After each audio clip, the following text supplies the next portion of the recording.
Kabar mengejutkan datang dari penyanyi lawas Nia Daniati.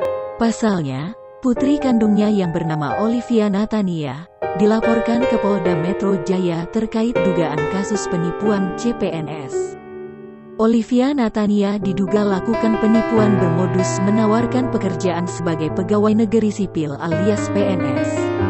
Kuasa hukum pelapor, Odi Hodianto, menyebut ada 225 orang yang menjadi korban penipuan Olivia dan suaminya, Rafli Entilaar atau Raf. Tak main-main, total kerugian dari kasus penipuan yang dilakukan Olivia dan suaminya itu ditaksir hampir 9,7 miliar rupiah.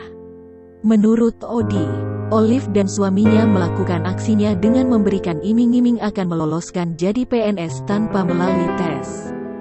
Korban-korban tersebut pun diminta untuk membayar sejumlah uang sebagai imbalan mereka.